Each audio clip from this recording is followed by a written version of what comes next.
I'm also aware, I learned something in the last year or two. I didn't learn many things, but I did learn this. Iga Swiatek, she loves tiramisu, okay? And I also learned the meaning in English of tiramisu, which is to like lift me up, to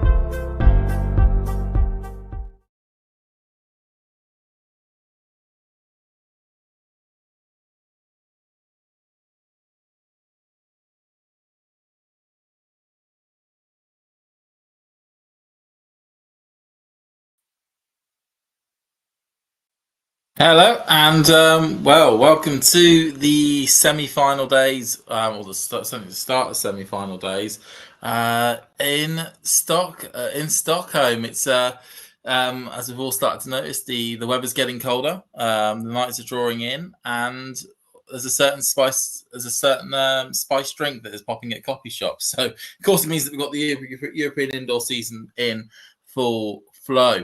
And of course, we're to the semi-final stages with certainly one name that you'd expect to probably get to the semi-final stages given on seeding in Tommy Paul, the world number 13, who has had a really impressive run, quite straightforward run to get through to the semi-finals. This week came through what potentially could have been a tricky contest in the last round, but he was able to stay composed, was able to see off potential opportunities from his opponent last time around to actually get the break on him, and was able to see off Kecmanovic quite well in the end in the second set, and he's taking on somebody who has become the story almost of this week. Also, in terms of the run that he's had, he's somebody who has fallen well outside the top 300 in the world. People were starting to question if this was going to be the time. Similar to the fact we've had, as we know, Rafa, Gasquet, all sorts. Stan Wawrinka has somehow made his way to a 250 semi-final after some really impressive wins. He's beaten the sixth seed in straight. He beat the sixth seed in straight sets. That was that was against Brandon Nakashima, and then he was able to beat Alejandro Davidovich-Fokina, somebody who was always tricky, certainly on all sorts of surfaces. And then in the second round, and then as I said, and then yesterday, the huge win that he was able to get, beating Andrei Rublev in really impressive, aggressive form. Two tiebreakers, which was the biggest bizarre part of it all. And both there was the same scoreline. They were both 7-5, 7-5. So it's all good that we've got these two good players going at the moment. We've currently got it at 15 all at the moment. Tommy Paul is the first player to serve. And Dan Darren, I think you're the first time I was seeing you comment, Dan. It's good to see you in the chat. Saying, have you tried to get Zubacher on as a guest chat? I don't know if John's tried that yet, but I'm sure if we can get that, we certainly would try to, given what Sue has done. You're also saying, Dan, that even at the end, even of an era, if I could actually speak, it would be brilliant. End of an era coming up soon for Rafa Nadal, as we wish him well on his retirement. Of course, we do. He is of course in action later on today. I think around about 5:30 UK time, which is which is 4 hours in front it's quite late in the day actually. I realised actually for Saudi Arabia time in Riyadh, where the Six Kings Slams comes to a conclusion today with Rafa Nadal playing Novak Djokovic at around about 5:30, and then after that it's Djokovic Carlos Alcaraz versus Yannick Sinner. So they've got some pretty good matches put up in there. And guess who's come to join me? How you doing, Damien? Hi. Yeah, Six Kings Slam, as I sort of like promised, I haven't watched a single ball of it. I'm not going to, not even a highlight on Twitter, but I'm definitely excited to see this one. Everyone is a Stan this week. I mean, even Eminem recorded a song about him, so clearly the guy must be pretty good. And well, I mean, yeah, I've enjoyed it so much. The Renaissance. I don't know if it's going to change his plans at all or not. I mean, he said that he wants to keep going in 2024, but in 2025. But I mean, before this week, he would be really struggling to get into anything with his own ranking. So this could really help. I mean, especially if he somehow is able to win the title. I don't know if it's possible. Yesterday, certainly his energy levels were still okay. Okay, he was like, yeah, when Rublev was on top of the point, he was kind of struggling, but that was really the case since the very beginning of the week. And it seems that the 2024 Wawrinka is an indoor beast. Yes. Yeah, it does, doesn't it? I mean, certainly the one thing I'll pick up from the game yesterday was that it was certainly tactical when he was the one who was the main aggressor. He planned it well when he went on his charges and went on his surges, and for a large part, so certainly the main bulk of both sets, in the bits where everyone's trying to hold serve, he was the one who was most under threat from Rublev, but when it came to the tiebreaker, that's when he locked down the most and was able to be the most effective. Yeah, I mean, he has to. At this stage, he really has to be going after the ball. Not that he was always, he was always a power player, obviously. But yeah, at this stage, he just needs to take the initiative. And in fact, indoor courts, yeah, it actually kind of helps him at this stage of his career, especially as the serve is just something that hasn't lost anything from its peak powers. Of course, he's also like famous for the block return, which indoors or like on any slicker court is also going to be pretty solid. So yeah, definitely really, the energy today is going to be a factor.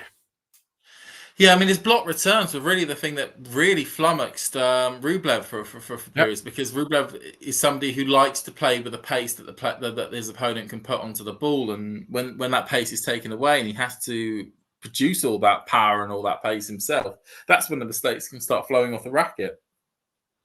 Yeah, especially when he was getting a shorter return off of that. It's not even helping out Andre that much, and of course, well, still the match was serve dominated, obviously, but still that produced at least a few errors in the first and second set tiebreak, so it was quite crucial. Of course, the first set tiebreak ended up being like a bit of a from 6-2, it looked like Rublev might actually even it up, and Stan was in trouble there, but yeah, especially in the second one, I think I remember at least 2 points when Rublev just wasn't comfortable with the return that he got from Stan. And yeah, it wasn't necessarily powerful. It was just unpleasant.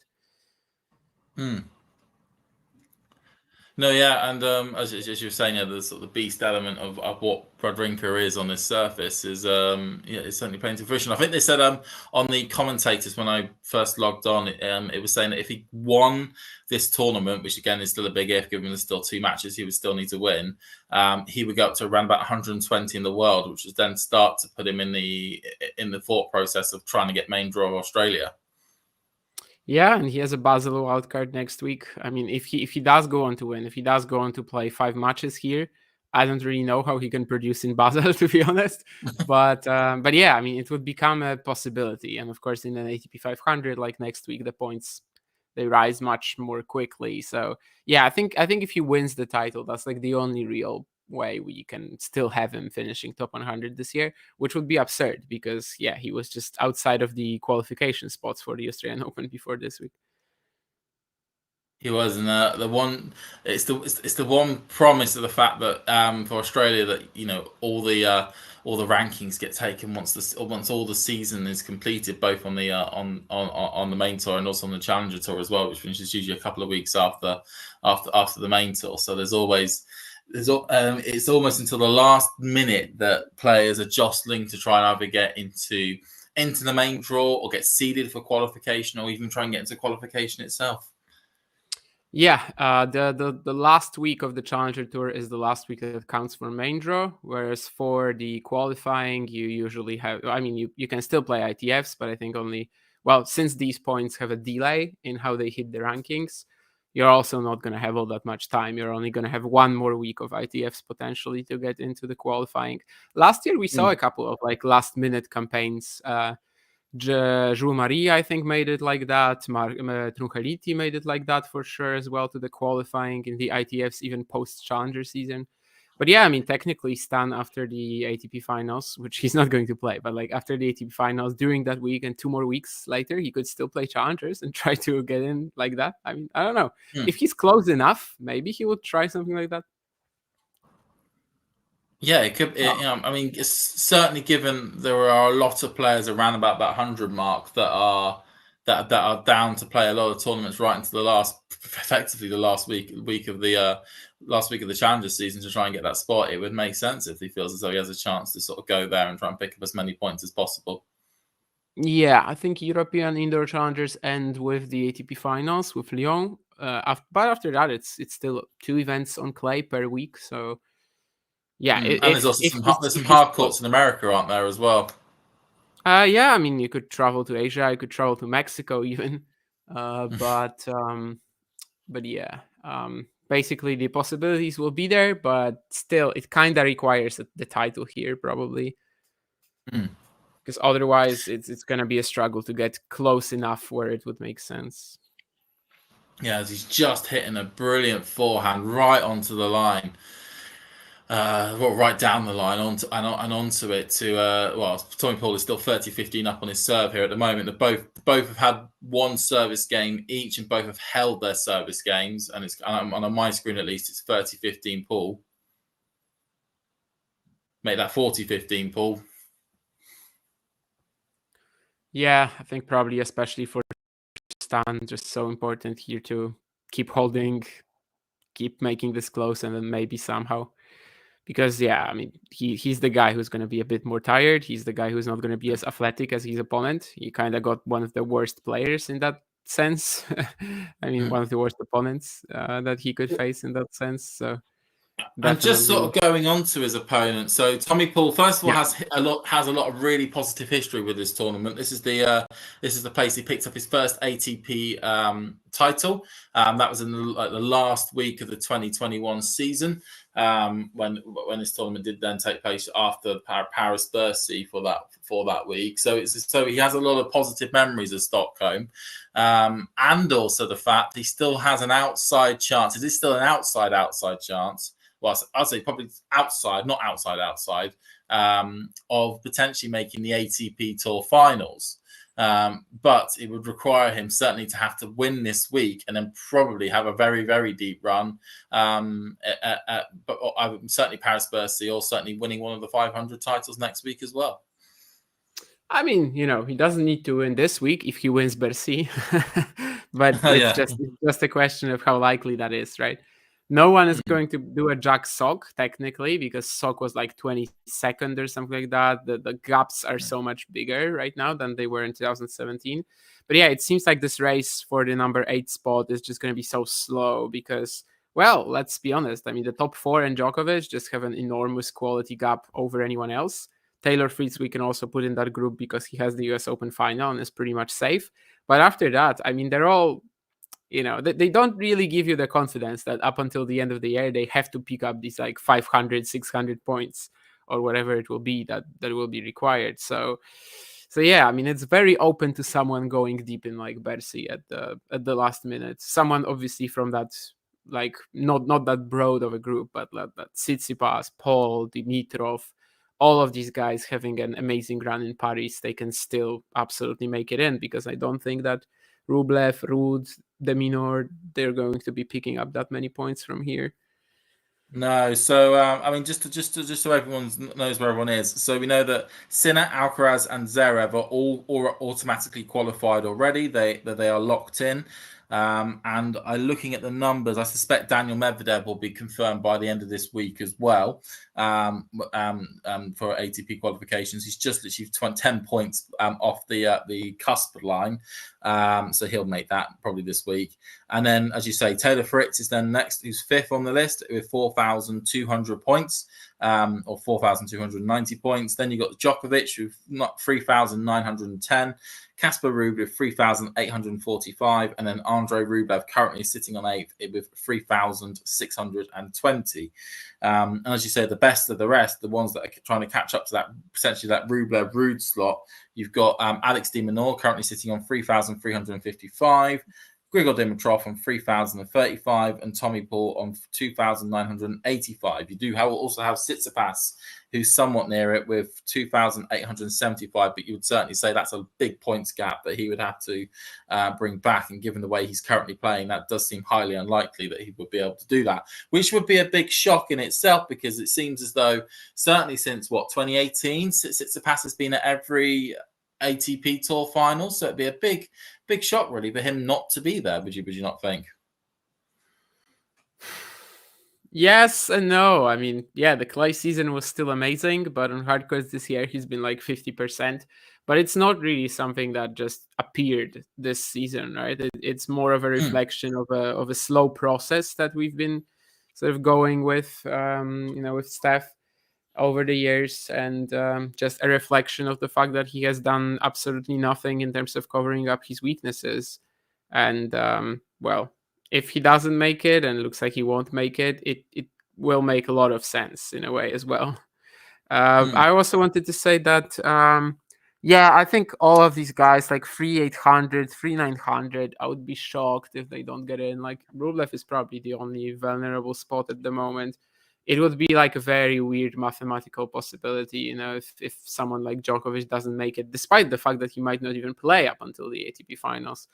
But yeah, I mean, it would require someone to do extremely well, and then someone else to win Bercy, basically. Yeah, but it's likely just going to be a very slow push. Obviously, De Minaur is the guy that's relatively close, but at the same time, he's not even fit. Like he's playing through some stuff, in order to try to get in. So I tell you what, I watched his match yesterday against Gaston, and he does still look very unwell. He's very ashen faced. I mean, I don't know if he's still actually, fully able to, and he made a lot of uncharacteristic mistakes yesterday against Gaston. So I think it's clear that like he's only playing because he has that chance for Turin, and yeah, we'll see. Maybe somehow. Go on. Sorry about that, Damien. I think I cut you off there. No, I actually ended my sentence. Okay. I mean, for me, I think looking at the way in which the forms of the players that we're looking at in that group, I think Dimitrov and Paul are probably the best prospects at potentially trying to do that big push. Just given the fact that both of them are into the semi-finals in Stockholm, and both are playing really well at the moment in terms of their tennis levels. So, and they're the only ones you could really see that could potentially maybe pick up a 500 title or go incredibly deep in Paris to try and get to that Rublev number realistically. So yeah, I mean, as you say, Alex de Minaur, he'll do good to try and pick up a couple of wins between now and the end of the season, try and at least find a little bit of form if he can. Mainly, then actually trying to then think about going into the Aussie summer for him. But I would say certainly it'd be one of either Dimitrov or Paul who could make that push against Rublev for that 8th slot. Yeah, Dimitrov kind of stands out because he made the Paris final last year, right? So like with these points, he'd be within. Yeah, it would be a real possibility if he can repeat that run. And yeah, Paris, I mean, we can assume that Djokovic is, probably not going to play. We've got Alcaraz. Well, why do you assume that he doesn't play? Because every single year, certainly every single year since COVID, he has always played the Paris Masters, and he's won it on a number of occasions he as well. said that he probably won't play. So that's my assumption there. Okay, I mean, it was pre-Shanghai, so things might have changed, but yeah, I just got. I know. For me, I always see Djokovic as always playing Paris Bercy. It just seems to be a tournament that he always does incredibly well in, and also as a tournament, as a tournament he always plays even with the smallest of schedules or certainly slight injury concerns. But as you say, if he's putting question marks on it at this stage, then there is a risk that he potentially won't look to play it. That's what he said pre-Shanghai. Did the final run change anything? Who knows? But yeah, if he doesn't play, then you have Alcaraz and Sinner, who actually haven't done well historically at all in Paris. Of course, their sample size is really small. They will get their runs at some point. You've got Zverev, who is also looking like pretty tired with this season and kind of just seems like he wants it to be over. So the possibility for someone like Dimitrov, like maybe even Paul, to do well is there. Maybe Stan Wawrinka can win it, although I don't think Stan Wawrinka will be playing it. So. No, that is some really weird, like, also, we have something really weird to be able to try and get into Paris. You'd have to probably get an SC into the event if he does get by having a deep run in Basel. Yeah, that or a wild card. Yeah, pretty much. Yeah, I don't know. The French tend to be quite stingy with their wild cards, so I doubt they'll give him one. Yeah, Stan might be not big enough. Like Rafa, they'd give it, but yeah, maybe not Stan. Yeah, I mean, I think Murray was the only one I think I remember who wasn't French who they did give a wild card to. Who they did give a wild card to for what am I saying? Yeah, they did give him a wild card to a couple of the Paris Masters first rounds and whatnot. But that's the only one really because of how big his name and was. especially the French. The French Open, the last 10 years, only Murray got a wild card out of non-French players. Yeah, exactly. So it's it's the French.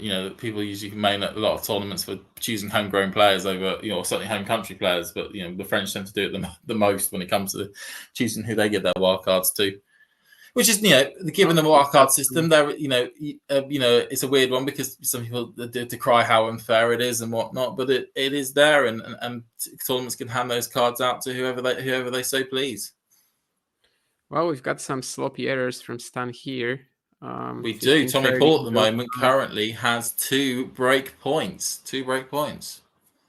Yeah, 15-30. 15 all up. Actually, he hit that backhand down the line on the +1 shot into the net, then a double fault. Yeah, he's just hit a brilliant serve out wide to take away the first break point. Is he going to be able to save the second?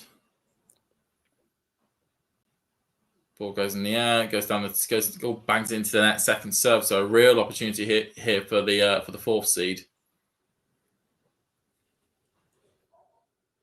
Forehand by Paul, backhand by Stan, backhand by Paul, backhand by Stan, backhand up the line by Paul.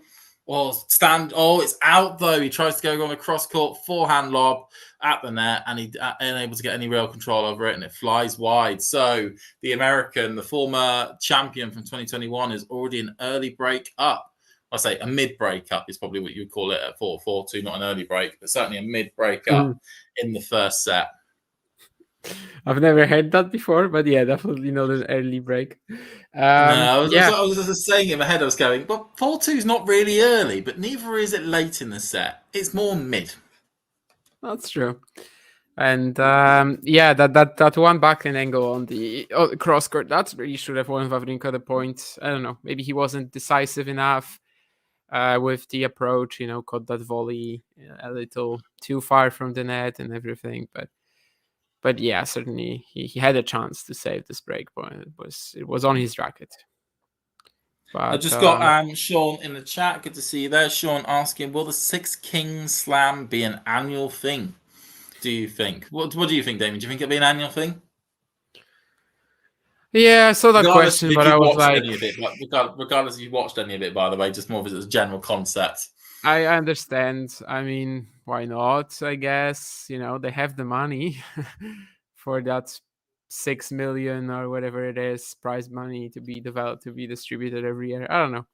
I really don't know what to tell you, to be honest. I think it's a joke, but it is. For me, I think it will still continue until Saudi Arabia have this big ATP event in their country. I think until they get that, well, we know that they're massively pushing to get a Masters 1000 event potentially in the January period, just before the Australian Open.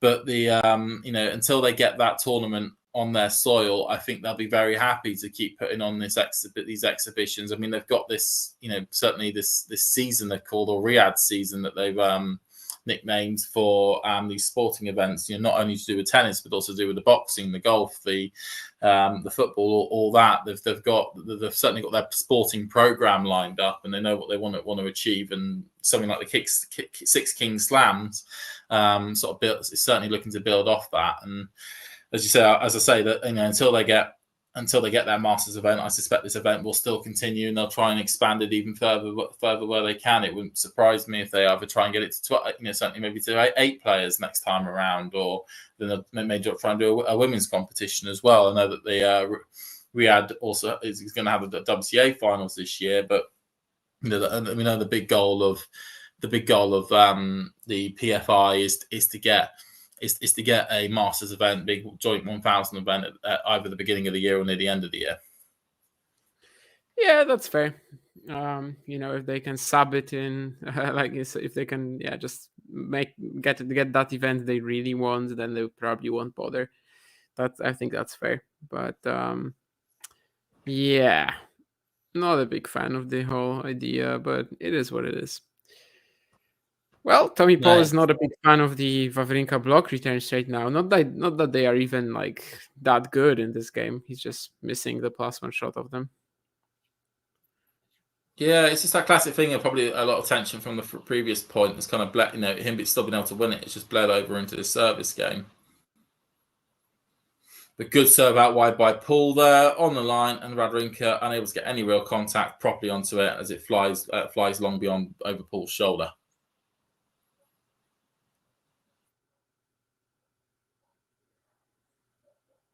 But I do remember on commentary earlier, the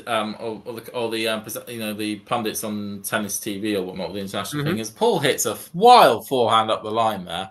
I was just going to more mention about how close and compact the main stadium would certainly feel to the players. The old fashioned, these wooden bleachers style benches that are dotted that are basically got a ring around the entirety of the court with only a few of these plush seats on the sides. I mean, indoor venues, they do seem to be. It's very tough to have an indoor venue that doesn't feel like this, I guess.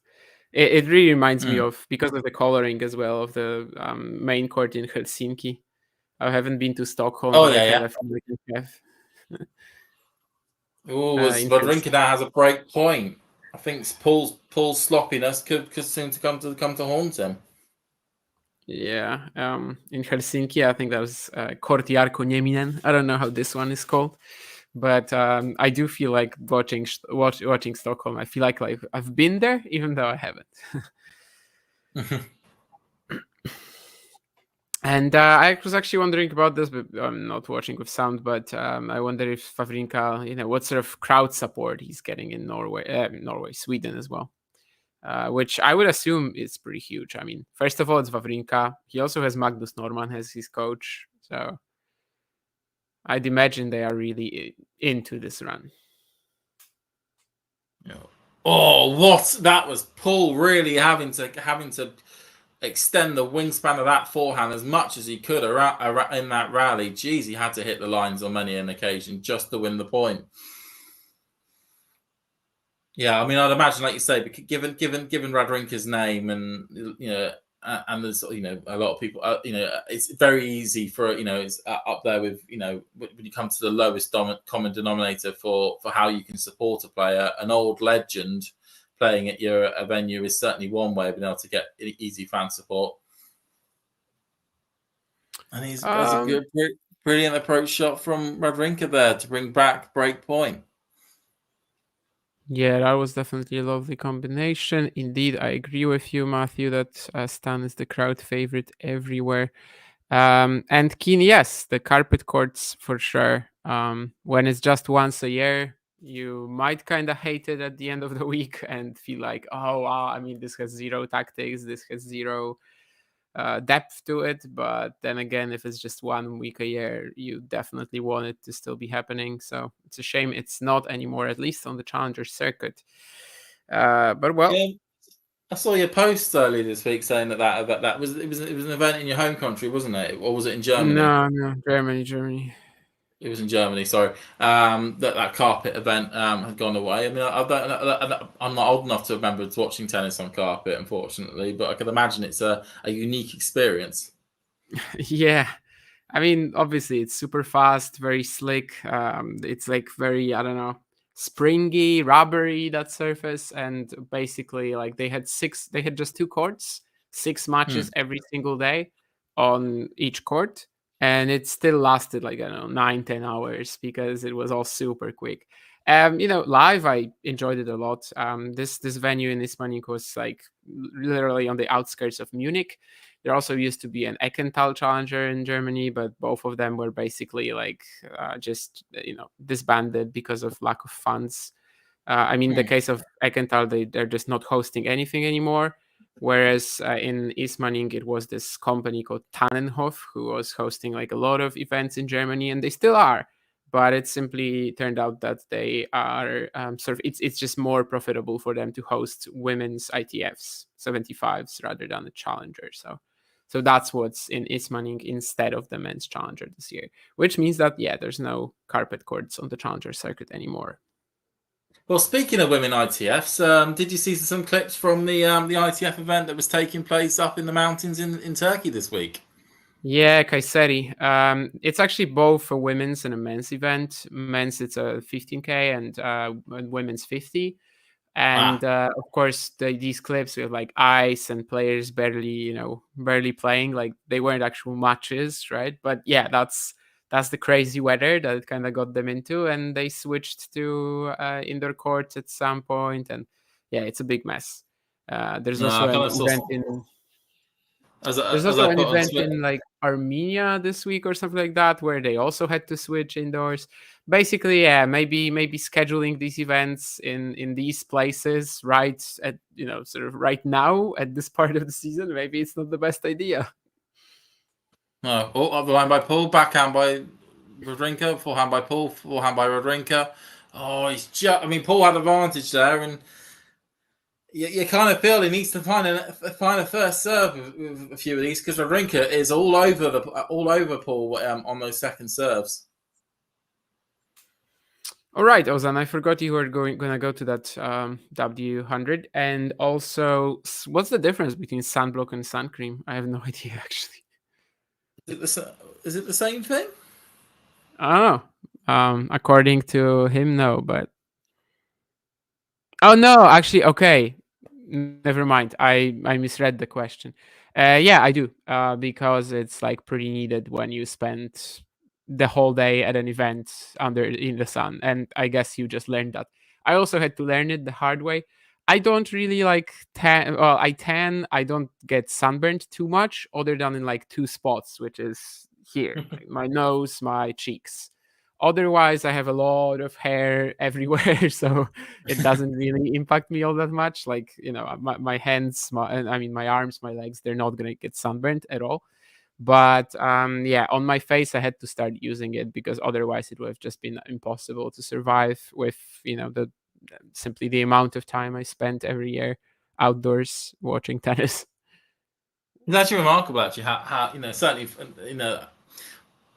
it is really important, the importance of making sure you wear sunscreen, certainly during the summer months, before watching tennis events. It's there was I remember on Andy Roddick's podcast, he talked about some operations he was having to get some almost like basal cell type things out of his face, because of the amount of years he spent out on court in the blazing sun for all those hours. He's actually at a much higher risk of potentially getting skin cancer and whatnot because of it. And it's really important to put those protections on. So as much as we laugh at Norrie for his really baked clayed on sunscreen around his nose, it's actually really important that tennis players and fans do look after themselves when they're out in the sunlight as much as they are, because we follow a sport, and we like to watch a sport which can start at 11 o'clock in the morning and can end around about 7, 8, 9 o'clock at night, and you're out in the full day sun for the entirety of it. Yeah, I mean, Mark Polmans is famous for this, I don't know, kind of call it like a gladiator hat or whatever, the one that covers more of your neck as well, because you have like these two extensions. And this is because his mom got skin cancer when he was a kid, and he's like, yeah, just especially cautious. But yeah, it would probably suit us just to wear sunscreen, even like every single day. But obviously, we are too lazy to do it.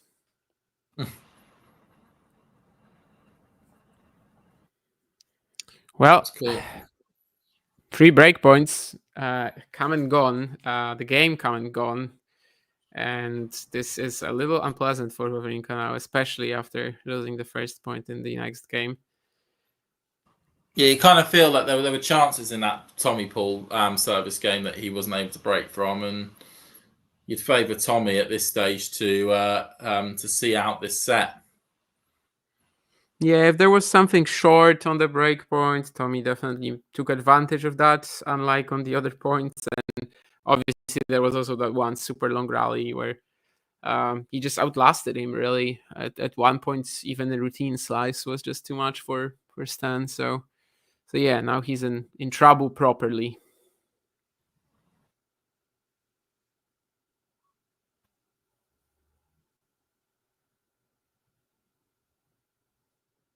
Not an easy opponent for him as well, in the sense that Tommy, I think, can play like pretty close to the baseline while still being, well, not trying not to be on the back foot too much, and that really takes time away from you. We know that Stan has that technique where he really needs to slam the ball and use the full arm and needs that time. Of course, indoor courts maybe not necessarily that great for him because of that. However, of course, he's been making it work. Probably hasn't had an opponent like Paul, though, so far. Rublev, Nakashima, yeah, it's more of a, I don't know, like one-dimensional, linear power baselining. Who else did he play? Be careful not to say that too loudly. Vanch will get on your case there, Damien, if you say that a bit too loudly. He's one-dimensional player. I think Vanch would agree. I know. I mean, I'm pretty sure Vanch would agree. Yeah, that's just what it is. I mean, that's his play style, right? Just hit deep, steady at the middle. There's lots of pace there, lots of weight of shot. It's just kind of one pace really. But who was the third opponent that Stan played? I'm losing somebody. Rublev. He beat Rublev yesterday. No. I mean the second opponent, the one that I didn't. Davidovich Fokina. Davidovich Fokina. Yeah, I barely watched that match, so I'm not sure. But I guess Davidovich Fokina is kind of the closest he's had to a Paul-like rival. It's just that, I think Davidovich Fokina must have worried about getting a bit of a concussion after he decided to do a roll. All right, yeah. He hit his head on the floor and he dived like 3 or 4 times on the indoor court. By the way, if you were the one surface you don't want to be starting to dive like Tom Daley on, it's the hard courts. Like who? Tom Daley. He's a British a British diver, very successful. He won the gold medal in 2020. Kind of Greg Louganis, I know, but that's probably the only guy I know from diving. that's in the 80s though. He actually hit his head, I think, in one of these competitions during a jump, but then still won. I think maybe 88. Anyway, I was gonna ask, because let's say if you were to grade like the school system, A to F, Davidovich Fokina's season, which grade would you give him? Oh bloody hell! I mean, I barely noticed him, so I would give. I mean, I don't think it's been a disaster. But I just have. Where is he in the rankings actually? 60 something. And you'd have to say certainly maybe a D, maybe an E. What would you think? I would actually go F. F? Just relative to the expectations, he's been a top 30. He was a top 30 player for years. Everyone last year was talking about him being like one of the guys who can enter the top 10 soon. Really? And he was saying that? Does that. Yeah, I mean, he does that. He only has 3 quarterfinals this year, no semis. is just basically, just irrelevant, as you said. I mean, you haven't heard of him this year because there was no point of the season where you would actually, have something to I mean, hear the only about. time I actually paid attention to him being at any tournaments was during the American hardcourt swing, because he elected not to do the Olympics and decided to go play on the hardcourt. So watched a couple of his matches there. But similarly, in terms of, for somebody with potentially his talent, for him still not to have actually been able to have done anything substantial, even when half the tour ain't really there, does speak volumes to how things are going. Yeah, and that's exactly my point. Like, just relative to expectations, relative to talent. And I've always been the guy who was kind of like, David Deutsch Fokina, not that good. But then again, like, if I look at him and I see him at 65 in the rankings, I'm like, what? And yeah, he certainly feels like a player that should be hanging around that 30 to 40 range. Oh, at least, yeah. It still doesn't have a title to his name, and this year obviously isn't getting him any closer. I mean, barring the Monte Carlo final back in 22, I don't think he's actually got to a final at all, has he? Barring that one. Yes, you're right. There's me with a decent stat in my head. But yeah, it's. I mean, I was in Monte Carlo in 22 when he beat Djokovic. I was in the stadium watching it, and he did. And to think that guy that could beat Djokovic like that, just not being able to really kick on from there, it is really concerning. It is, yeah. Obviously, Paul had a set point at that 5-2 game, but Stan just saved it with some big serving. We'll see if it matters, but for now, he definitely extends the set. He is also extending some of these points. In the long run, I don't know if it's actually good for him, but, he kind of needs to right now to, like, grind and, just work the hardest he can to try to get back into this one. Yeah. Oh, I just had Tommy Paul hitting the net there with what should have been quite a straightforward drop shot. Yeah. There was one previous drop shot, like 2 games ago, which wasn't even good, but it was still good enough for Wawrinka to have real issues. Wawrinka just saw it as a drop shot and was like, "I'm checking out." You have that one. I'm not going to be running to the net to try and get that one. Yeah, he ran, but you could see that it's not gonna work out. Whereas here, I think he probably would have caught it. So maybe Tommy overplayed it a bit, but of course the idea is right. Tommy, he's just hit a forehand into the tram lines there. Not good enough there, mate. Not good enough. He's letting Wawrinka back into this service game.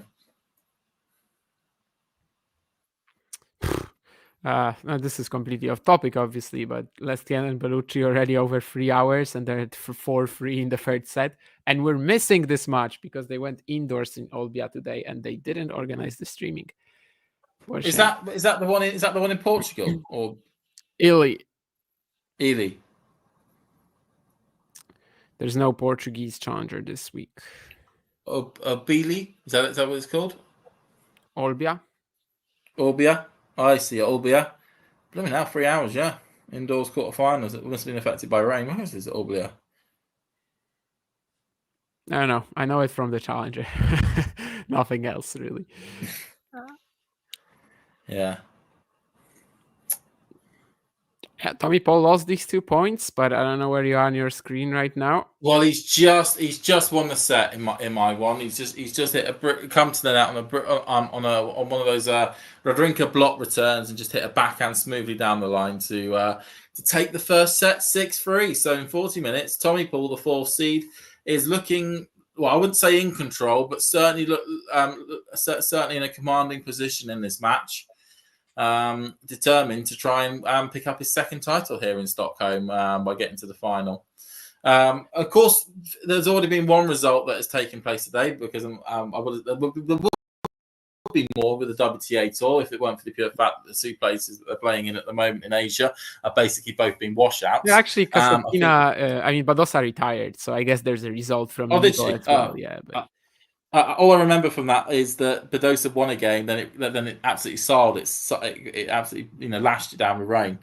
Oh, so Kasatkina, she's into a 500 final again. Yeah, WTA 500 queen. What is it? This is now like a 6th or 7th 500 final of the year. Definitely at least 6. Yeah. Because she got to the final. I remember, what was it? Adelaide. She got to the final of. Abu Dhabi, I One. think, later. Abu Dhabi was another one. She won Eastbourne. I remember that. She's Seoul was a final as well that she got to. Yeah, you're missing just one. Did she get to the final in Charleston, or was that somebody else? Charleston. Yep, Charleston. So yeah, she's certainly looking at 6 in terms of this number 6 in terms of WTA 500 finals. Fortunately, in Osaka, it got rained off today, so they're doing both their semi-finals and finals tomorrow. But looking at the weather, they should be okay to finish that event there. But yeah, the one result that did pop in from Almaty is Gabrielle Diallo, the Canadian giant, really, has beaten Cerundolo, really, to continue this great run that he's having this week. This is going to guarantee that he's going to enter the top 100. Yeah, today was an absolute donation. I mean, Cerundolo was on one of his days. We know that he has them. Just absolutely like putting nothing in the court and having zero like intent to fight as well when it got worse and worse. But obviously that doesn't really take away from how well Diallo has been playing since July, and very deserved. He already played for that top 100 spot against Tommy Paul at the US Open, but of course that was a more tricky challenge. But yeah, making the final here, obviously it's huge. He actually lost 125 points for winning Bratislava last week, so he really needed something big to still finish top 100 this year, and right now he will have that. Yep, getting to the final of a 250, that certainly covers off those 125 points by actually making that a net plus 40. Bratislava is still coming, so if he's gonna defend his title, then. Although I don't know, maybe the Almaty final is going to change his scheduling as well. I mean, who knows? But Bratislava is in a couple. I mean, you'd expect so, wouldn't? I mean, I say you'd expect so. Certainly if he wins it. Yeah, I think so. To say that Jacob Fernley at the moment, who's another one who's really had a great challenger year. He's down for 2 challenger tournaments after next week. Yeah, I mean, Fernley is like 99th. It wouldn't hurt to do something more. But yeah, I think if Diallo wins Almaty, then I don't know if he will, but like he could literally just finish his season on the spot, and it wouldn't be a wrong decision. But as you say, even those players that are dotted around that 90 in the world mark will probably still want to play a couple of challenges just to try and at least guarantee they stay top 100 for the Australian Open. As Diallo with the title would go to Diallo with the title would go to like 75-ish or something like that. So yeah, I think it would be good to maybe play one more. I would be surprised if he like wraps up his season on the spot and just doesn't keep the momentum going at all. But yeah, just try to defending his title in Bratislava and then probably skip everything else. Just as well, Tommy Paul at the moment, 2 breakpoint chances, and he's looking at a second serve of Wawrinka. Backhand by Paul. No, that's just that was a let cord, so we're just onto a second serve again. So a chance here for Tommy to get an early break. Goes down the tee, forehand by Paul, backhand by Wawrinka, forehand by Paul, cross court by Wawrinka, cross court by Paul. Brilliant cross court by Paul. So obviously, Wawrinka thought it was going long, so didn't actually make any real attempt to get to the ball, and it just brushes the line on the tram line, and was able to get the break. Okay, early break up for Tommy here. So all's in control at the moment here for quite what could look like quite a straightforward win for Tommy Paul to try and get to the final. Somehow the Olympia match has been suspended. It's indoors, so like what can the reason be? I don't really understand. Has a panel fallen from the roof or something like that? Know. Or there's been leakages. I'll just give everyone a score update from Almaty. I'm sorry for saying it like that. It's the only way which I can say. I feel I can say Almaty. It is Frukic is an early break up against Karen Kachanov 3-1 at the moment. I think that both Sinner and Alcaraz will play Paris. I mean, sure, they don't need the points. Alcaraz kind of might to if he wants to finish top 2 and be the second seed for the ATP finals, be the second seed for the Australian Open. I think they'll both play. I mean, it's their only event on their schedule ahead of the ATP finals and the Davis Cup finals, but I would assume both will play. Sinner maybe could be tempted to skip it more than Alcaraz. But I think Senna would like to try and win it. I mean, he's not playing Vienna. That as you said the week before, it's only the Paris tournament that they're playing, and it is a Masters 1000. And Sinner at the moment is gobbling them all up at this stage. If he wins Paris this year, he'd only need to win Indian Wells, and he would have won all the hard court Masters 1000 events. Yeah, I mean, I doubt that ridiculous stats like this are on his mind, but certainly, yeah, I think that he's still probably likely to play. But if someone out of these two is skipping it, then Sinner. Just because, he's got everything. I mean, for him, his number one priority right now is certainly the World Tour Finals because of where it is in the world. And, he wants to win in Northern Italy so much. He came so close last year. And he probably would have won it last year if he just let Holger Rune beat him in that group stage match. Yeah, I forgot about that, but that's true. I mean, if he wasn't facing Novak there, probably yes. Well, I mean, this match is kind of falling apart with this early break in the second set. Lots of longer rallies in that one as well. In that first game, Tommy getting that one volley at the net. I actually think that Stan did a very good job with the block pass, but it still wasn't good enough. And now he's in real trouble. Like Matthew is saying, if Sinner wins Turin, we may actually see a proper celebration from him. Yeah, he's very. It's different. Not according people to celebrate in different ways. Unfortunately, we're not going to see an absolutely crying, rolling on the floor, fist pumping malarkey from Sinner. He's very much of the Elena Rybakina school of thought of celebrating titles.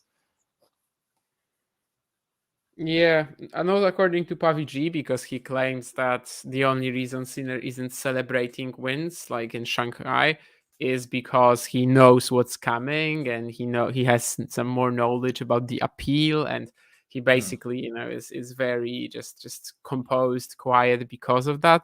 Obviously, Sinner has been celebrating, or rather not celebrating like this the entire career. So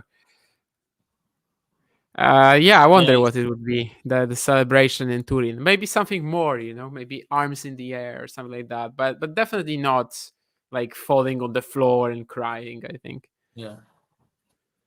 It's I mean, certainly given. I mean, I don't think he's not celebrating, but I don't think he's celebrating the way he is because he feels as though he's going to get banned.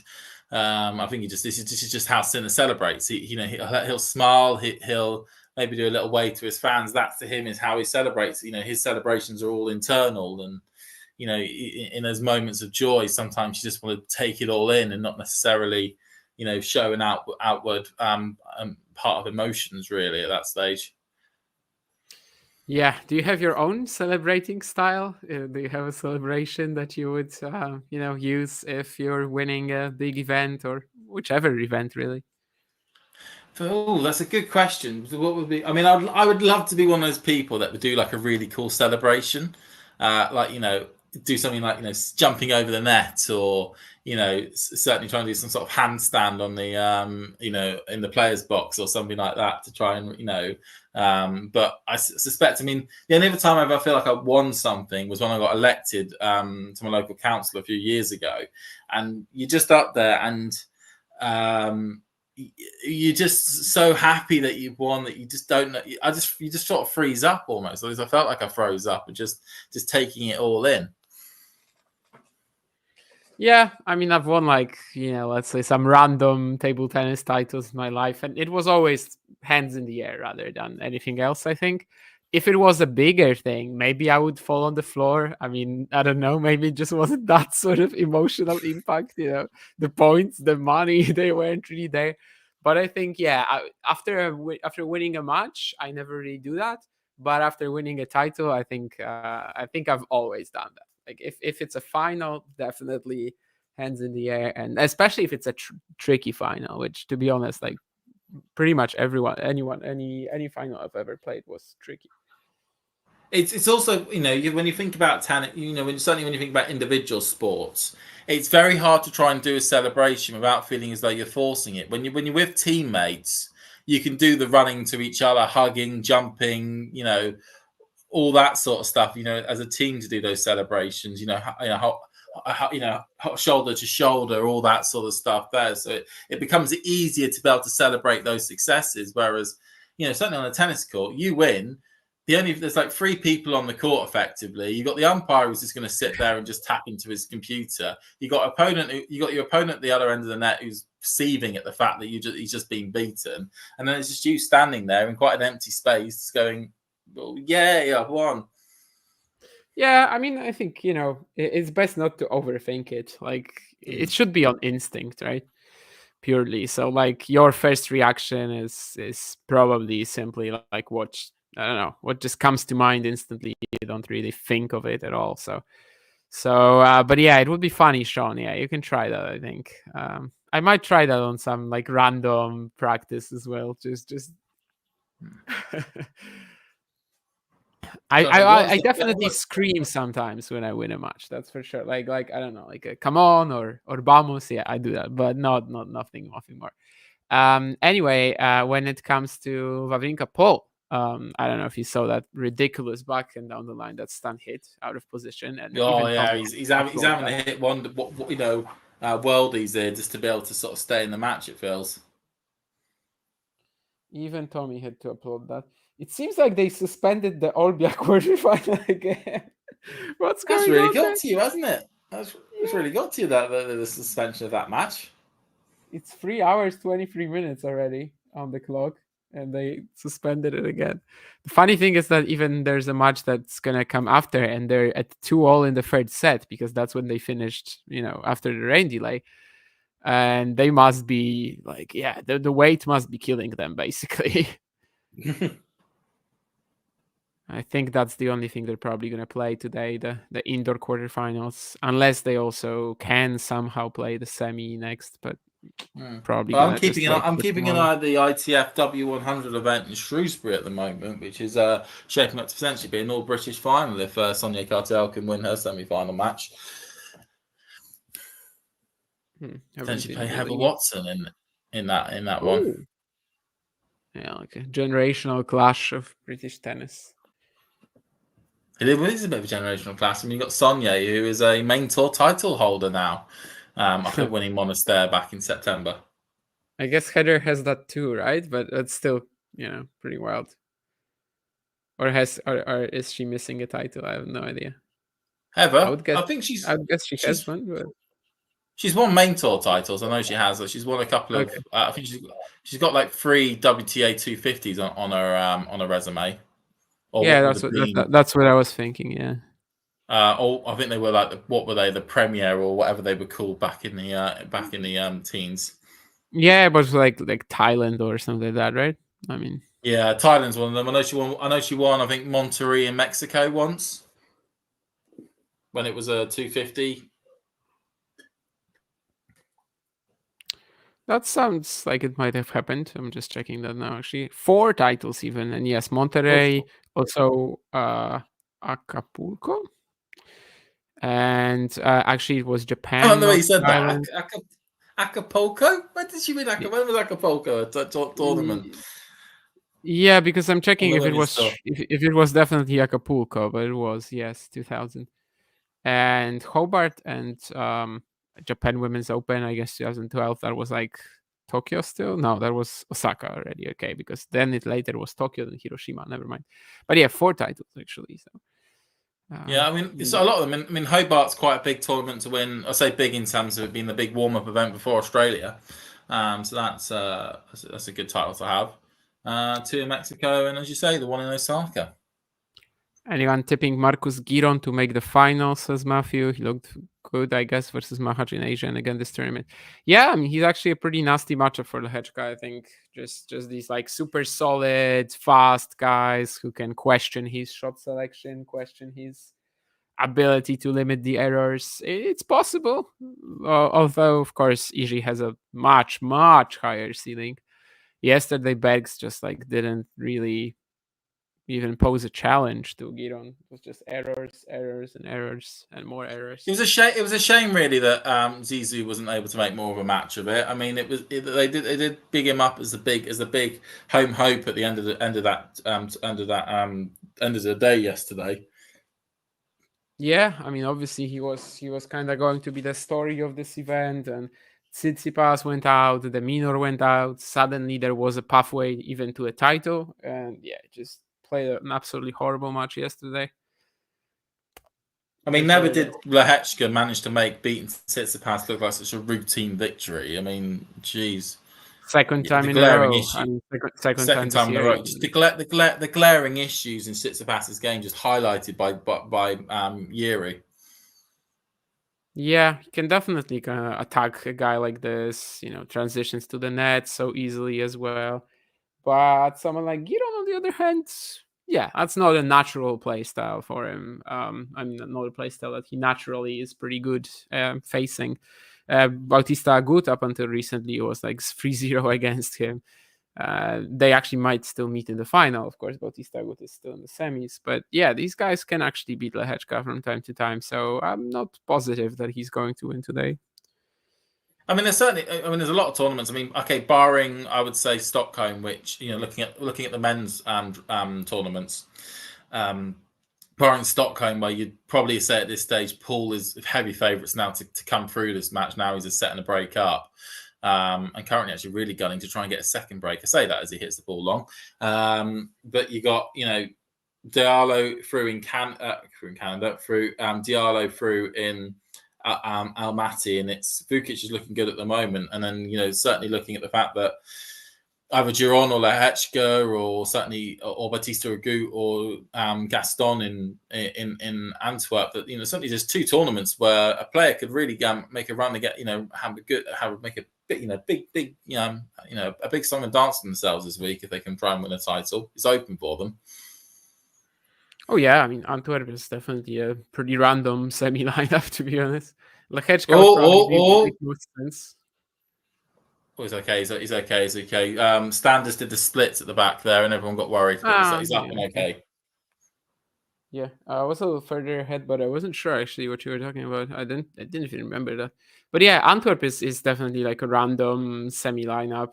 Lehečka winning probably would make like the most sense. Giron also has a title. Bautista Agut, obviously, a lot of them, but yeah, not really recently, at least. And Almaty, of course, from the very beginning, I think it was looking like an event where, well, it won't be the usual suspects, and it's not. I mean, could be a Vukic Diallo final, for example, which would guarantee a first title for somebody. Yeah, we've had a year of quite a lot of first time titleists as well, haven't we? I think we've had 7. I mean, 7 or 8. I think it's much more. I think it's 10, 11, something like that. Yeah. Yeah, there's a lot of players that picked up the only first 6 title last this year. year. I think it was only 6 last year. I think it was only 6 last year. So indeed, it's an improvement or not an improvement, depending on how you look at it. But yeah, much more. It's one of those things in which you want a good number, but you don't want a ridiculously good number, which then makes it look like no player actually has any consistency. Yeah, I mean, it depends on who these players are for sure. Sometimes you can get just, very unexpected champions who don't follow it up at all in these like weaker events, like Cordoba or Newport, right? This time actually Newport produced a new winner, I guess, and Cordoba produced a new winner too. Have they backed it up? It's debatable. Oh, Tommy has got a breakpoint chance. Backhand by Tommy there. Backhand by Wawrinka. Forehand by Tommy up the line. Backhand by Wawrinka. Drop shot. Oh, terrible drop shot from Tommy. Oh, he was in control. He was up the court, and he went for an absolutely terrible backhand drop shot there. If he got that over the line, it would have been a double break, and then you probably would have said that's all she wrote. Yeah, Wawrinka like really has to hang on here, but at least for now he is doing that. Yeah, I just checked 11 first-time titleists this year already. Yes. So let me have a go at guessing at that, because we always like a game. So you've got the list Okay. up at the moment. So Yeah. I'll have a go at trying to guess. So if I remember correctly, Tabilo is one of them.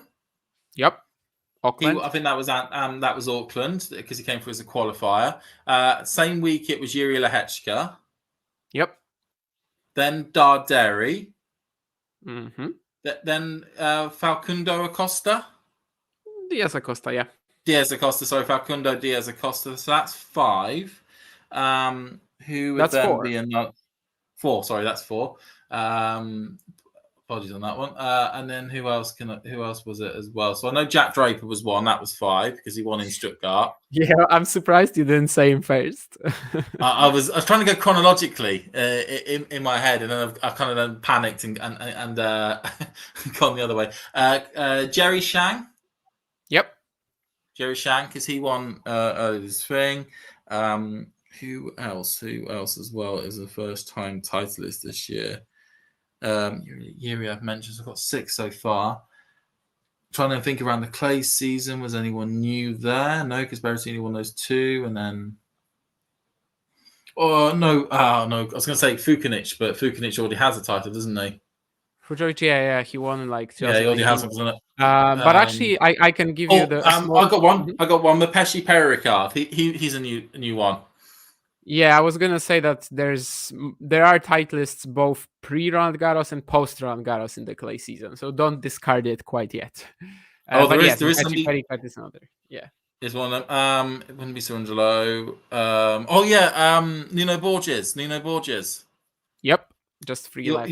Your favourite from and he won in he beat Rafa in Borstad. There wasn't anyone new in Hamburg. Is that all that's over for the clay for Roland Garros? Post Roland Garros. Post Roland Garros. So one more. So there's one more pre Roland Garros. One more pre Roland Garros. Okay, thinking in my head. Munich with Struff. Munich with Struff. Yep, exactly. And how many more? There's 2 more. Was there any more on the grass? There is one. Barring Giron. There we go. Giron's one. Marcus Giron, yeah. And there's just one more. Aziz Duga's title, I don't know, John, in 2025, but he can definitely win Calgary this week. I mean, the lineup semis is very unexpected, so I think he has a very fine shot. And that would make him actually... James obviously said Draper already, John, yes. Actually, that would give Aziz, of course, the pleasant situation ahead of the Australian Open qualifying, right? He won't have to message me before another Grand Slam qualifying and kind of discuss who can go out and who can withdraw and who will probably stay. Who else won a title? Who else is brand new to win a title this is one more. I need to think of one more. Just going through like all the tournaments in my head. Never ending between Wawrinka and Paul in the meantime, which actually is pretty good. I mean, gives you a lot of time. So it does give me a remarkable amount of time. Catching up one in there. So wouldn't be Dubai. I'm not going to give you like any huge hint or anything, but I'm going to say that the reason why you probably aren't coming up with this player is that because he's like really established and it's not like a random name. It's not someone like, who won a title recently. It's not someone like Diaz Acosta. Not so yeah. I mean, I probably managed to go for the most niche names possible, but not gone for the actual most obvious. Could you give me the surface? Hardcourts. That's not going to help you much because there's so many hardcourt events. But yes, hardcourts, and it's an established name. Yes, hardcourts and an established name. Okay, hardcourts and it's an established name. I'm guessing it's a 250. Yep, it is a 250. Okay, that helps me out. Certainly not in It's certainly not in January. I've gone for all the January ones. Certainly not in. I don't think it's February. I don't think it's in February. Should I say if you're wrong when you're naming these months, or is it in February? Because it is in February, yeah. It is in February, so it's hardcore in February. What am I not thinking? Oh, Jordan Thompson. Yeah, I think this was Los double cup Cabos. because Los Cabos was also at a different date up until this year, right? So it's tough to think about it as a February event, I guess. But yeah, it is Jordan Thompson, yes. There we By go. the way, Wawrinka held in the meantime. That was a massive game. Beautiful backhand up the line to take it as well. I don't know, again, if it will even change anything in the history of this match, in the script we have here, but he is really happy about it. He's like thumbs upping to the crowd and to Magnus Norman. And well, we'll see. Maybe just that to momentum answer your question, by the way, John, because he's put in the chat, his Hamburg wasn't Fiss's first title. I remember his first title was Lyon last year. On the clay, and then also last year he also won in Antwerp. James has held because apparently no, he didn't win in Antwerp. He lost in Antwerp in the final to no. He lost to Bublik. He lost in Antwerp to the final to what's his face, Bublik.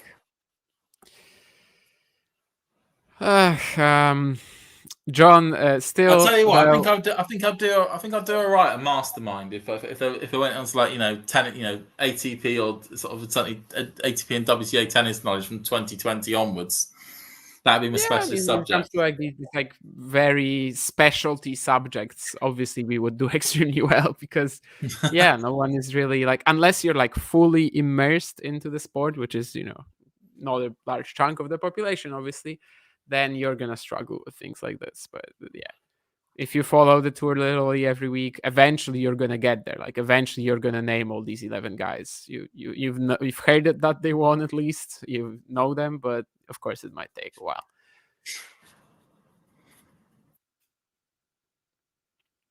But yeah, it is quite a lot. That's for sure. And we are pretty likely to get another one this week in Almaty, of course, if Khachanov... Well, you say that Khachanov has broken back to make it 5-5 in the first. Well, we'll see then. So it may not be all over.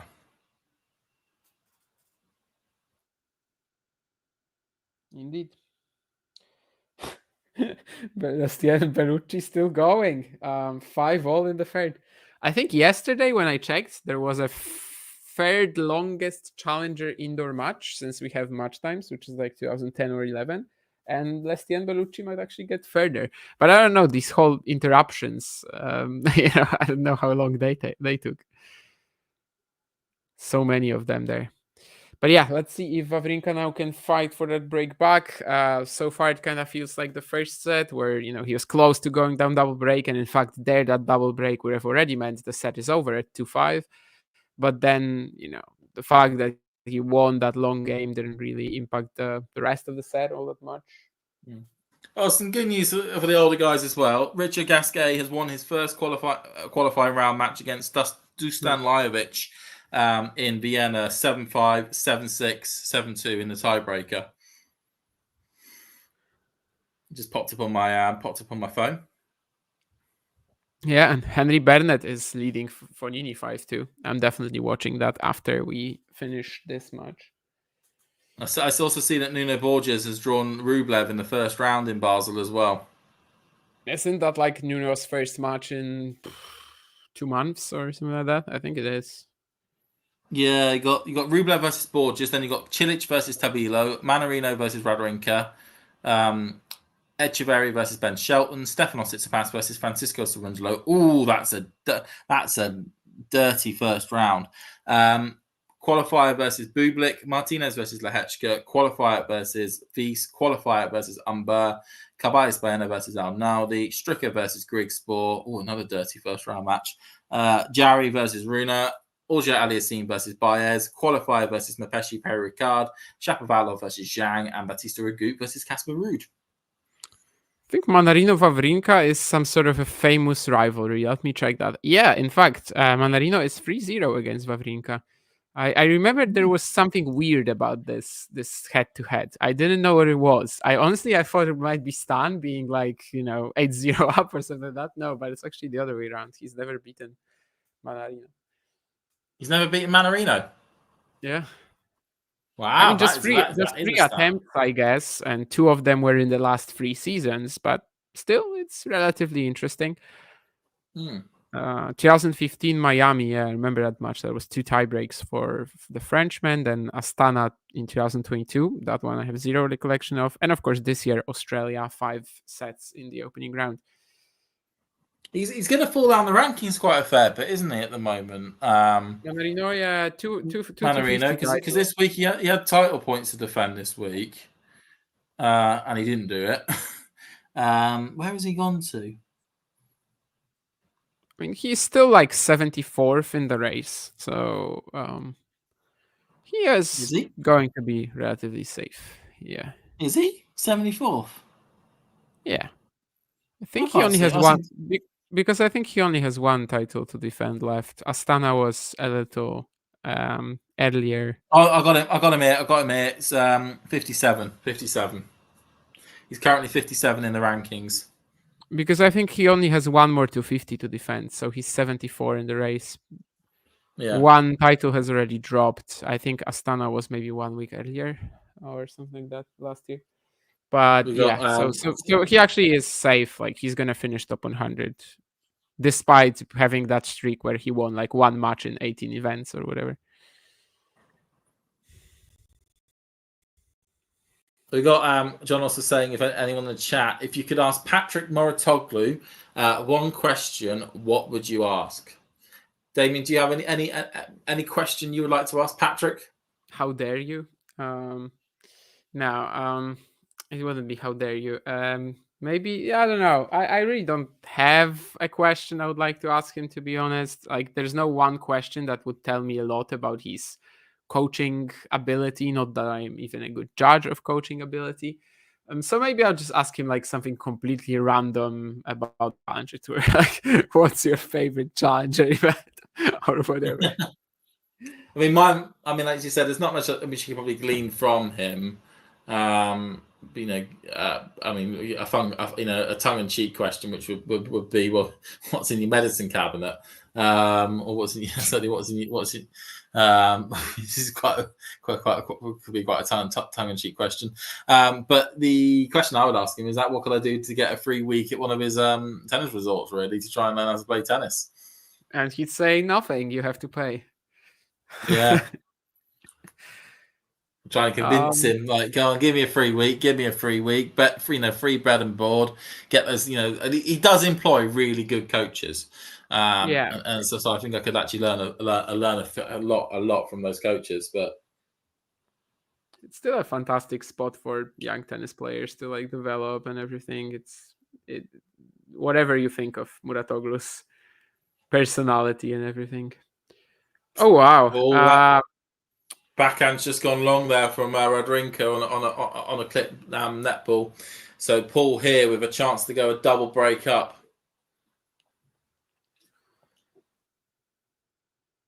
And well, let me tell you, without spoiling anything, it's gonna be quite a rally.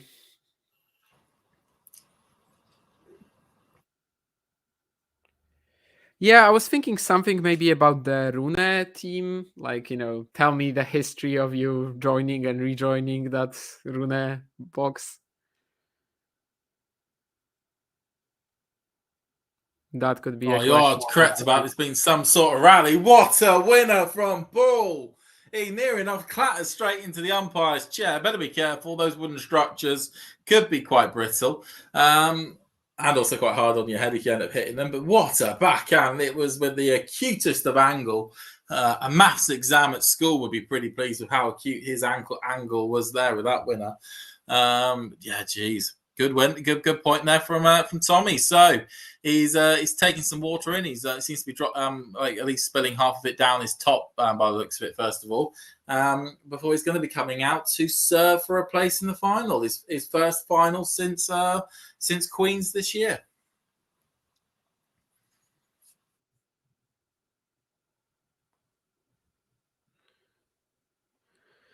Yeah, I mean, as earlier we had Paul applauding Wawrinka shot, now it's Stan, and rightfully so, lobbing Stan over the backhand corner, the backhand side, I guess, much more tricky.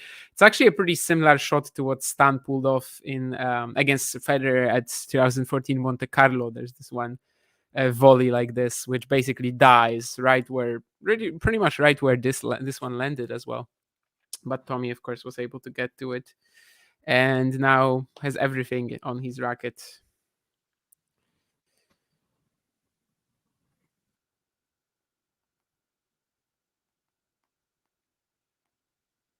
Pleased to see we've got over 220 people watching us on this stream, which is fantastic. Certainly for what is a Saturday afternoon.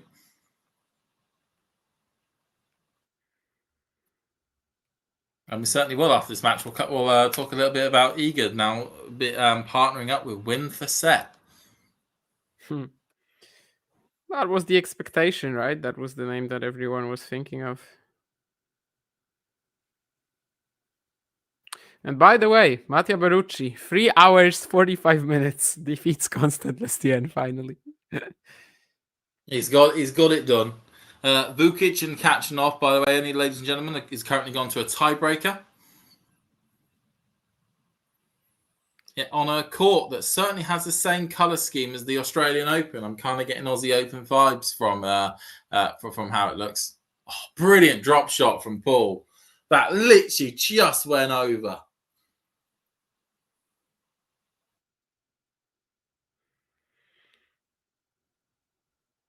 I'm kind of torn because like this Lestienne Berrucci match looks so good that I would like to include it in the match of the week poll. But I mean, no one saw it other than the people of Orbia, so I guess it doesn't make sense. But I mean, it looks so good from the start.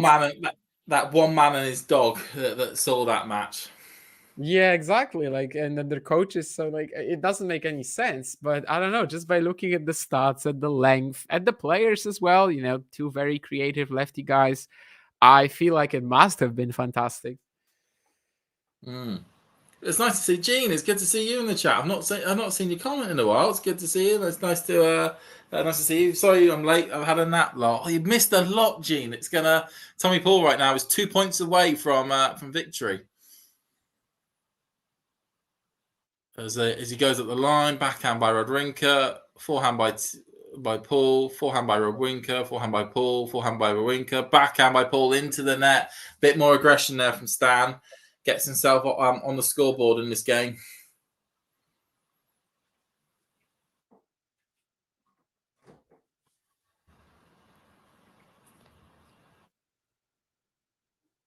We've got a couple of bits certainly once this match is over, which could be in the next minute or two, to talk about, like we say, about Iga Swiatek partnering up with Fissette, and of course Danielle Collins doing a complete 180 on her choice to continue playing.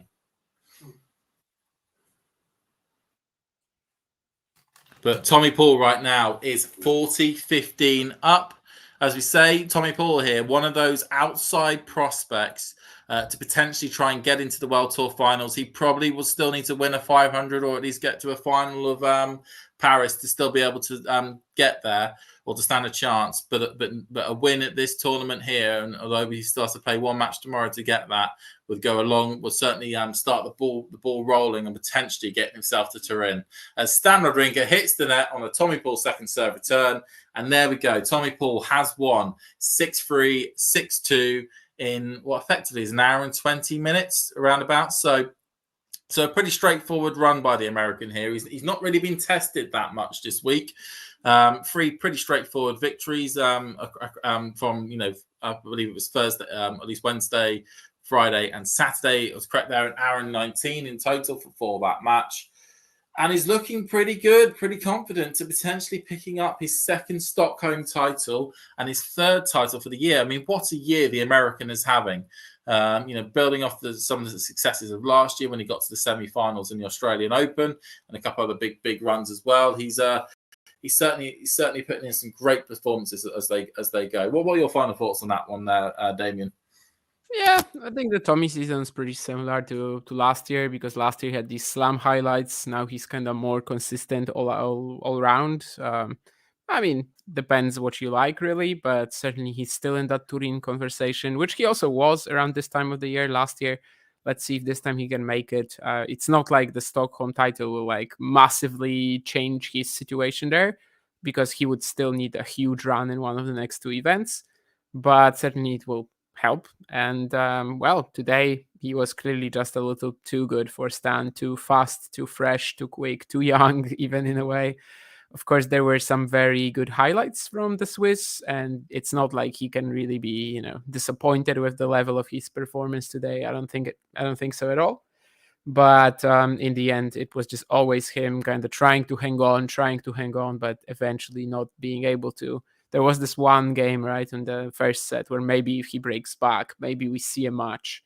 Maybe there's actually still something there left in the first set. But after that, it was just more and more of the same things. But because he won some of these long games on his own delivery and hit, obviously, a couple of ridiculous winners, especially the backhand line today was beautiful. Still, yeah, it doesn't feel like he disappointed or anything. No, it's. I mean, again, as you say, these are matches you would expect Tommy to get through, given his ranking and his form on the tour. But it's, yeah, as you say, it's all about producing it. It's very easy, certainly at a 250 level, not to bring certainly at least your B game if need be during those matches. And as you say, the forehand looked good today. Okay, maybe first serve percentages could be slightly higher, especially in those pressure point situations.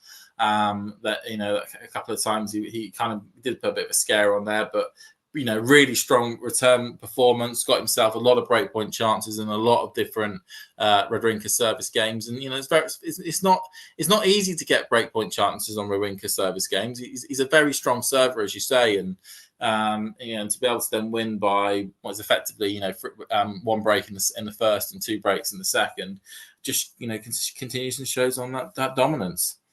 And now he has the potential. He will be playing a seeded player in the next round. It will either be the third seed, the third seed, which was if I can remember off the top of my head, Dimitrov. It will either be Dimitrov or it could be the seventh seed, Grigsport, in that final. That match coming up a little bit later today. I think it's around about 6 o'clock local time, 5 o'clock UK time, when that match kicks off to decide the finalists in Stockholm. And yeah, so then that's not gone too bad for Tommy this week. And just to give everyone an update as well, as looks like the tiebreaker is about to come to an end. Yet the tiebreaker has come to the end in Almaty. Vukic has taken the first set 7-6, 7-3 in the tiebreaker against the very tall Russian. So it's looking good to potentially have a new first-time finalist, or at least on the cards over there in Altmanese. So as we were saying, we're going to just go back to the two areas that John wants us to cover, which is to do with the post, which is what's to do with Iga and Wim Fissette becoming the new coach. So what do you make of this partnership? I mean, this is highly expected. When she first announced that she was not going to be working with Viktorovski and that she's looking for foreign coaches, everyone instantly jumped to Fissette because he, stopped his partnership with Osaka in September. So the stars were kind of aligning for this. I think it's an obvious choice. It's someone who's worked with so many, high class players in the past. There's actually like two camps, I would say, in Poland right now. Like there are people who are like very much criticizing the fact that Fissette, how he left things with Zheng and kind of how he never really works with somebody, for 5-10 years. But I don't think that's wrong. I also don't think that's like abnormal. Most coaches don't really work with somebody their entire career. In many cases, like new stimuli are what you need in order to keep progressing. And that's clearly what Iga is going for as well. What we were saying with Vansh a couple of weeks ago on one of the shows here, that like this is an ambitious choice. This is a choice that really shows that she is not satisfied with the position she's in, which is word number one, still at least for a week or two, and winning a slam every year. Like she's not satisfied with that. She wants more. And right now she also released this post about like, this being a marathon, not a sprint. So yeah, I love this decision that she's trying to switch, because clearly with Viktorovski, it was tough to get the adjustments there's also the camp that says that, well, because Daria Abramovic is kind of, leading everything there and is the person responsible for Iga, and it's going to be a tough dynamic between her and Fissette. Maybe he's going to be better at handling it than Viktorovski was. Maybe Viktorovski is handling it good. I mean, we don't really actually know that much from, behind the scenes, obviously, and some people try to pretend like they do. But with Fissette, I'm perfectly fine with this. I think it's obviously one of the biggest names in tennis coaching. He's been on the carousel for a while now, about 15 years of coaching many world number ones. Iga is going to be his 6th. Interested to see what he can bring to the team. He's had some interviews already where he sounds, pretty reasonable. So, been talking about the fact that, the clay season is there, but then after that, we're going to be really focusing on other surfaces and everything. He doesn't think that, because the clay season, Iga always goes deep, then there's no time to work on anything. Like he's not saying that. So I think that's a positive sign. And yeah, I think it's clear what sort of achievements Iga wants when she's bringing him in, which is to win more slams other than Roland Garros. So I'm pretty sure that's going to be the main focus of their partnership. Of course, Viktorovski sort of like adding to the repeatability and efficiency of her game. He sort of eliminated any inventiveness and creativity out of it. Maybe that's going to come back. Just excited to see how it will go. And obviously, yeah, this is one of the biggest names in tennis coaching. So why wouldn't he work with one of the biggest names in tennis? I mean, one of the things that John's just put on the chat there is saying is that, given the fact that some of his biggest successes came in certainly Naomi Osaka on the 2 hardcourt Grand Slams of the Australian Open and the US Open, do you think he could be a bit of a hardcourt specialist, and that's one of the main reasons why Iga's chosen to go for Wim? No, I don't think so. I don't think there's something like this. Like, okay, you can have a coaching style, but you still work with the player. Iga isn't going to turn into Naomi, and Naomi, you also, you couldn't turn her into Iga. I don't think that's a thing, but most certainly, I mean, he's had a lot of great, he's done a lot of great stuff with Naomi, also earlier with even Clijsters, with Wawrinka, with everybody else. So yeah, I don't really think that's an argument in his favor, but he's definitely one of the biggest names out there. No, he certainly is. I mean, a lot of the key points I think you covered there. Seen as one of those super coaches, has had great success, as you say, with Wawrinka when she won her Grand Slam titles with Naomi Osaka quite recently. As you say, the way he left Qin Wen Zheng wasn't great, but he generally though has had at least been able to give at least a player maybe 18 months, maybe close to 2 years at least of his time before he moved on. And as you say, the big thing for Iga at the moment is that although we know she'll go down as one of the greats of the game already, even if she retired tomorrow, given that she's got 5 Grand Slam titles. The fact that she's only slow hard courts and clay courts tend to be the only areas of the season where she seems to be making hay the most. She will know that to really be up there with of having a fantastic year or fantastic career, she will need to be starting to pick up some hard court slams. She will need to have a proper run at Wimbledon, which is still the big asterisk, or certainly the big black hole, probably not asterisk is the wrong word. Black hole is probably a better word to use on her career stats, is that she still hasn't got, quarterfinals, I think is the furthest she's ever got at Wimbledon. And this is a player that won the junior Wimbledon title when she was in the girls circuit. So, it's a surface that she probably feels as though she should be having success on. And it's an area that maybe a win for Fissette will be able to bring something to a game, which means that she can handle quicker balls at her through those surfaces, so that she can try and at least win those titles. I mean, one hardcourt Grand Slam at the US Open in 22 probably will not suffice on that one. Yeah, that one Grand Slam title on hard courts definitely is kind of saving her situation for now. People aren't talking about her as like people are, but they're stupid. But people shouldn't be talking about her as a one surface specialist. But that US Open changes a ton. And the fact is, after that US Open run, we haven't really had her going big at any hardcourt slam, not further than the quarterfinals. So it's clear that this is what Iga wants. It's clear that this is the focus of that whole decision. Hope that Fissette is going to deliver. So switching over to the next topic area John wants us to cover, which is the Collins change of heart. So for anyone who hasn't been fastidious on tennis Twitter or ever to see this, so the storyline really goes that the United Cup a couple of days ago released their basically their players list, players that have confirmed for the tournament, for both the men and the women, and a surprise name popped up on there for the Team USA. So we knew that Coco Gauff was probably going to lead the line, but then a certain Danielle Collins popped up as a player that was going to be playing, and that kind of perked a lot of people's interest. Certainly as some people go, well, maybe it's a provisional list, maybe that she got added automatically, there's a mistake or anything like that. And then a few hours later, I think it was like 12 hours later or whatnot, she put up an Instagram post, as well as also I think a post on a couple of the social media platforms, detailing that she's actually still going to continue playing, and a lot of it's mainly down to the fact as a few of you know, she's got quite a nasty disease which causes her problems. Certainly has the potential, is causing us some medical problems when it comes to her trying to have a baby, which is something, and start a family, which is something that she wants to do, and she's really keen to do.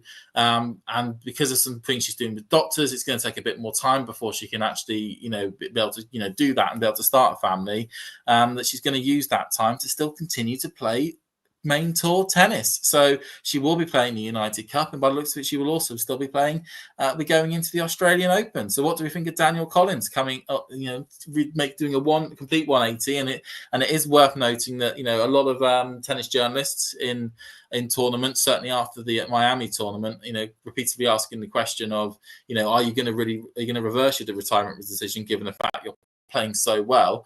And her being quite forceful with her responses back in terms of saying, no, this is my final year, stop asking me those questions. But what do you think of the fact that she's done a complete 180 on that, and she's going to be back on the tour from 2025? Yeah, I mean, obviously announcing your retirement is not a binding contract. You can basically decide to come back at any time. We've had players coming back after like 8 years and deciding to keep playing. So, of course, yeah, it's her own choice. When it comes to the whole sort of how she was acting in the media rooms, yes, that's something that I don't think is nice, simply because, well, she was reacting to these questions as if they were sort of like forcing her to talk about her disease, or, I don't know, explaining it for the umpteenth time. But I think at least after some big titles, some big rounds this year, it was a very reasonable question to ask, what sort of results would make you change your mind. It turns out it wasn't their results, it's something different that made her change. But, well, in the end, I don't think it realistically is something that we should be bothering that much with at all. She is a very fierce character, both off the court and on the court. Some people aren't going to like it, some people are going to, and I've seen interviews where she was absolutely brilliant as well. So in the end, I guess it's just good to keep having her on tour. Obviously, she was one of the best players of the season for at least a few months this year, around Miami, maybe even a bit earlier to, let's say, the summer. So she also didn't get to play a few events this year. That's, well, perhaps in this form, she would have had a solid shot at going deep in, maybe even winning. So maybe she can actually do that next year, and clearly she still has the level. And otherwise, I don't really know what else I could say. If she wants to keep going, she's going to keep going. If she wants to give up, she's going to give up. Player retirements, it's a tricky topic sometimes because they announce it, you announce it, the media kind of goes on about the topic, and then you suddenly see them popping up 2 months later on some entry list, and they actually play the event because, well, why wouldn't they? So I know that sometimes, as let's say a media member, it irritates me as well. I remember when, I don't know, Sergei Stakhovsky retires, and then 2 months later he plays the Australian Open, and I'm looking like a fool because I tweeted a few times about his retirement or his last match. But it is what it is. I mean, it's just something we have to deal with. I don't think, obviously, it's wrong of Collins to keep going. It's her life, her career, her choice. I think a lot. I think a lot of it is probably down to it's it probably will add fuel to the fire to a lot of although you can make a statement saying you're going to retire, if you revoke, you revoke on what you say, then it adds to journalists for certainly for other players as well. But really honing in and going, well, actually, are you really going to retire? Are you really gone? I mean, are we going to turn around and there'll be articles saying that Andy Murray's going to come back at some point, and actually Rafael Nadal isn't going to be retiring or whatnot. And it's certainly a case of. It's very much a matter of trust. I fear, certainly from the media side, that they'll write articles and there'll be tennis tournaments that will do like celebratory posts and little presentations at the end of events, and now they'll feel a little bit silly if then that player decides to still continue playing after being so clear, effectively saying that it was going to be the end of their career. But that is more from a general point of view of not only just Danielle, but other players as well that have said about their retirements and they basically gone, nope, Sykes, I'm actually going to come back again. But generally, as you say, given the season that Danielle had, certainly that first 6 months of the year was blooming brilliant from Danielle, basically unplayable at points. Against a lot of players. I mean, that Miami Charleston double that she did was, just absolutely brilliant from her. And as you say, ever since then, it hasn't really clicked into gear. Maybe because she was going into that second half of the season, she did put a bit of pressure on herself by saying she would like to get to Riyadh, and it looks as though she has fallen short. I mean, it's not all over as an option. There's now doubts over Barbora Krejcikova's involvement in Riyadh now, given that she picked up a pretty nasty injury this week, and then coupled with the fact that you never know, one more player may drop out because Navarro currently is ahead of Collins in the race rankings. But certainly there is a chance for Danielle to play it, and we know that she's got the Billie Jean King Cup this year still to play. So she's got a couple of events where she wants to, certainly end the season well. But she is one of the best players in the world on a day, and it's fantastic that she can continue to play. And she's a personality. She has the star potential, and the more times we can see her on the tennis court, the better, really. Yeah, from a media perspective, it would certainly be good to always have the sort of like finality on these claims from tennis players. Yeah, just know when they are actually serious or not. I mean, I know that obviously Danielle was serious when she was announcing it, but then changed her mind. After all, tennis players are just people, and we are not the most important in this whole game, as the media. If we make fools out of ourselves, it doesn't really matter. It will happen. It will keep happening time and time again. So, yeah, I don't really have any problem with that. I don't know why I would have. It's pretty clear also that the announcement of the United Cup entry list was what propelled her to actually talk about this, right? Because otherwise, I think we probably would be getting this later.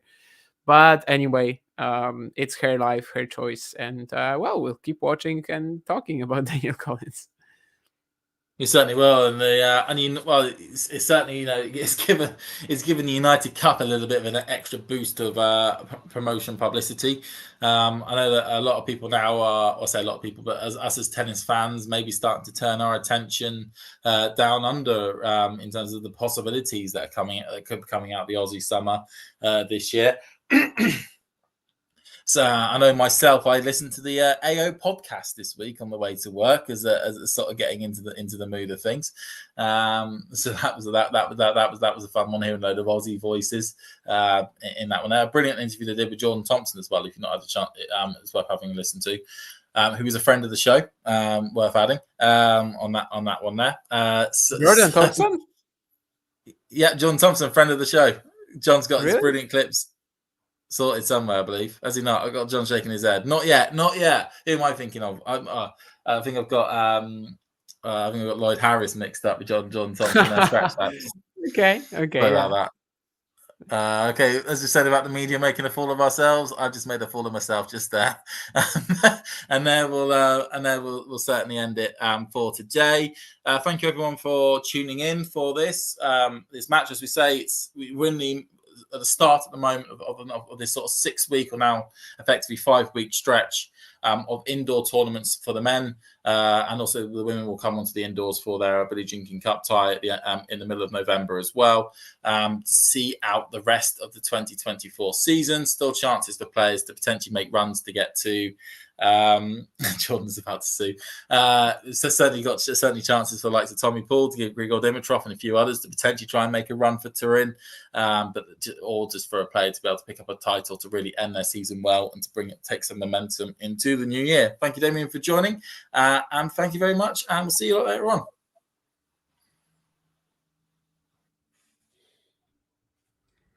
If you enjoyed this video, make sure you hit that like button. Don't forget to subscribe and click that notification bell so you don't miss out on all things tennis.